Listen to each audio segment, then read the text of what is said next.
Hey everybody, I'm Mark Hughes, and I'm here in my workshop at Regalia Handmade Clothing in beautiful Eureka Springs, Arkansas, where we have been sewing a whole lot of face masks that look like this with our friends and passing them out to people that need them in our neighborhood. These are made with cotton and elastic on a sewing machine, and we have a tutorial on YouTube that shows you how to cut these and another one on how to sew them. But for you people that don't have a sewing machine and want to make a mask of your own, or you kids at home that need something to do because you can't get out today, I'm going to show you how to make one without a sewing machine, cutting up your favorite old t-shirt. Here we go. I'm going to lay the t-shirt out on the table flat. I have two pattern pieces. This one is the size that we make for adults. We're going to cut a rectangle that's 9 inches wide and 6 inches tall. And if you're making one for a kid or for yourself, who's a kid, this one is 8 inches wide and 6 inches tall. You can make a pattern piece like that.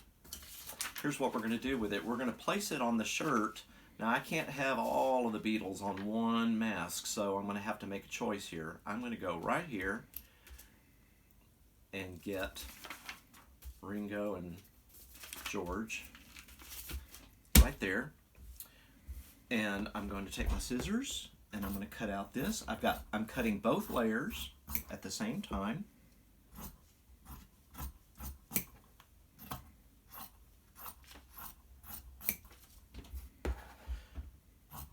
Sorry, Mr. Lennon, right up the middle of the face. Then I want to come down here and cut a second set of pieces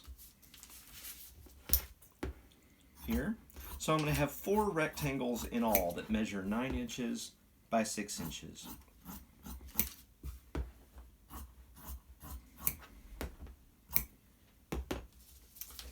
And we're going to put those aside. Now I'm going to cut out, here's a finished mask and you can see the straps right there. We're going to cut the straps out. And this is right across the bottom, just above the hem. I'm going to cut the hem off straight across. Away. And then I'm going to take my ruler and measure out 2 inches, and I want to cut a band that's 2 inches across. And we're done with the t-shirt. I'm going to take this piece here that I just cut for the straps, and I'm going to cut it up the sides, one and the other side. And watch what happens. This stretches, so it's going to be like wearing elastic. And as it stretches, it curls up like a little rope.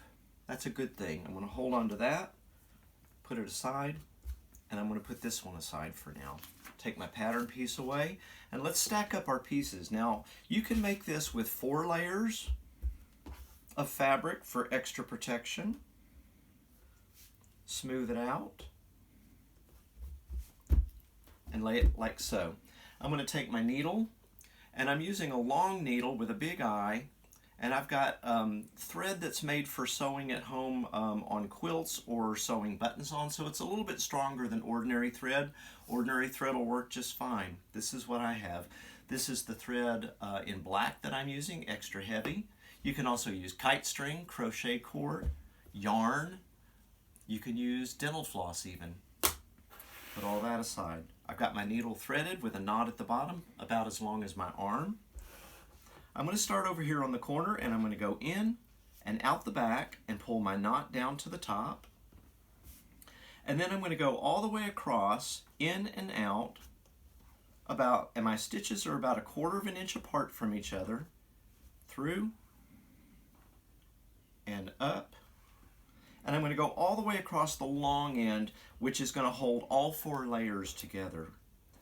Out and up. Now, here's something you can do to speed things up. When you get good at this, you can just start folding the fabric on the tip of your needle like you're making a fan, and then pull that through and open it back up, and look, a little bit faster. All the way across. Now, as you make a few of these, you're welcome to try to get a little neater, match the thread. You can even do some fun embroidery things across the top, sew some beads to it to embellish it. Okay, I'm at the end. I'm going to go out, lay that flat, and I'm going to come up at the corner, and I'm going to make another stitch, very small, and I'm not going to pull it all the way through. I'm going to take that loop and I'm going to put my needle through it once and twice again in the same direction and pull that tight to knot that off. And I'm not going to cut this off. I'm going to lay it to the side. Now this is the point where I'm going to switch to another one that I've already gotten started, because I think the color is going to show up a little better on the camera for you. So here you can see where I've stitched all 4 layers together on this end and this end. Here's my needle with the thread waiting for me, and this one has already been done. We're going to take our stretchy strap, we're going to unroll it a little bit and put it right there for now. Now notice that I've got 3 pleats already made over here and they're facing that direction. So what you're going to do now is you're going to make 3 pleats on the edge that are about 1 inch apart. See my fingers, about 1 inch, and just pleat that up like so. And when that's all pleated up, measure it and see if you've got somewhere around 2.5 to 3 inches. I've got 3 inches right there, so that's just perfect. And when you lay that out flat, you'll notice that your pleats are looking almost like a cummerbund, like so. So we're going to take our rolled up piece that we unrolled and we're going to lay this along the edge, matching up the cut edges here, and we're going to pin this in place. Whoops. We're going to pin this in place here and at the end. And I'm going to pull one of these pleat pins out and put it back in, catching the band that I stretched and the pleat, holding all of that in place. That's what that's going to look like. Then we take our thread and needle and come up and go into all of that about 1/4 inch from the edge, and we're going to come up, and this time we're actually going to stab through and up all through all the layers, in and out about 1/4 inch apart,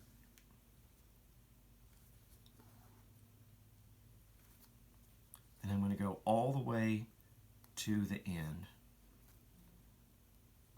You can also save a little bit of time by working only from one side. Catch it, pull up, catch it, pull up. It's not important on this step to go all the way through every layer, but it's helpful if you can catch everything at once and hold it all together. Now I'm going to go through. I'm at the end. I'm going to flip this over now. I'm going to take out my pins, put them aside, and then I'm going to unroll that strap again, and I'm going to bring it around to the back. I'm going to curl it under like it wants to, and I'm going to wrap it around the edge of that pleated side, and I'm going to pin this down.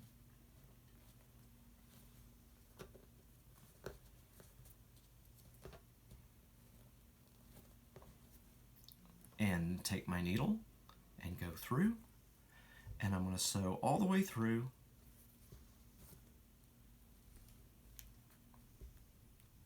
and I'm going to sew that strap edge down.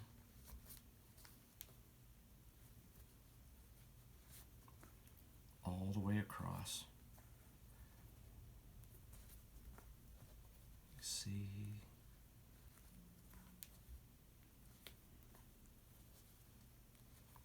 Okay. I'm going really quickly, so I'm not being very neat, but you can do it as you like it, as neat as you can make it. Then I'm going to pull this, and that's what I have. That measures about 3 inches. Don't worry about the rest of the strap. It's not going to unravel or come apart because it's t-shirt knit. I'm going to make my knot again here, like I showed you before.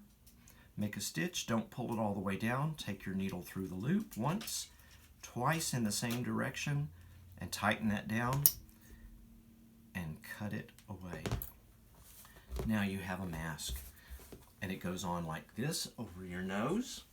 We're going to tie it up on top of our head, and we're going to tie the under one under our chin,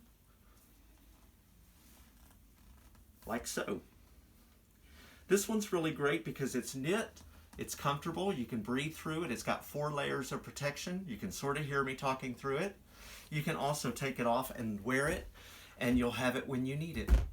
I want to say something to my little friends at the Clear Springs School, my sewing buddies, Chase and Marley and Samuel and little Willow and Austin. I know you're hiding from me, but I can see you. You guys have got this. You know how to do this. I've seen you cutting fabric, and I've seen you sewing. And I know you're probably inside right now, and I want you to pretend that you're hiding from a storm. We don't all like them, but when they come, we go inside and we protect ourselves. And I want you to pretend that I just taught you how to make umbrellas. And you're going to make as many umbrellas out of as many clothes as somebody will let you cut up and give to all your friends, because they need protection right now too from the storm. I look forward to being with you all again. I love you and I miss you. And when the storm is gone, we're all going to come out and finish the costumes we were working on for the parade. And I look forward to that sunny day with you all. Take care, everybody. Get to sewing. Keep calm and stitch on.